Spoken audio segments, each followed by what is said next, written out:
Welcome to this video on finding the missing value and dividing decimals. I'm on page 166. We look at the situation.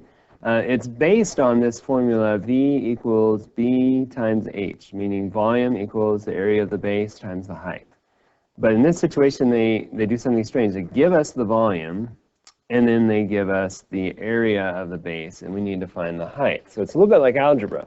So what we need to do is divide 240 by 10. So we go over here and kind of review something we've learned maybe a while ago, and 10 will go into 240 24 times. And 24 in this case is the answer to the height. It's 24 feet. So be careful. We have cubic feet for our volume.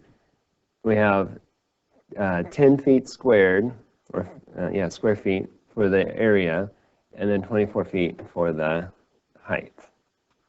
All right, then we skipped over a few pages. And we looked at this situation where it's very similar. You have the area, and then you have the length. What you need to find is the width. So what we need to find is the width if the area is 1 1900ths, and the length is 2 feet. So we divide. This time we have a decimal involved. So we divide as if that decimal wasn't there. 2 goes into 11 5 times. 5 times 2 is 10, and so on until we solve all of this, and then we bring that decimal straight out. So our answer is the width is 595 thousandths of a foot. And again, watch your label. It's not area, it's a length. All right, so it would just be feet. And then we looked at page 172, and notice these have decimals in both, the divisor and the dividend. So what do? Well, we need to move the decimal over on the divisor, and when we do that, we need to move it over here in the dividend as well. So we're sliding them over the same amount of times. So if it only takes one slide to get the decimal behind the number, that's fine. We'll just do that the same. Now, if it takes 2 or 3 slides, we do the same thing inside. So then we just divide 595 by 1. We get 595 here. It's a little bit more challenging. We slide the decimal over and slide the decimal over, and then we work through the number. All right?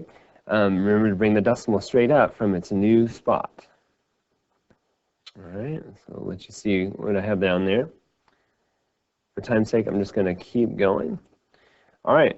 I don't think we did anything on this page. Now here's your assignment. Page 175, 1, 4, 5, and 8.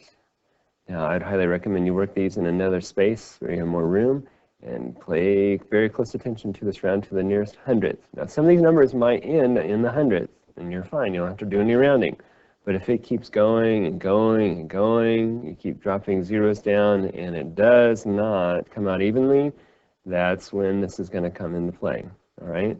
So you go until you have 3 decimal places, and use that 3rd decimal place to determine whether that 2nd decimal place stays the same or rounds up.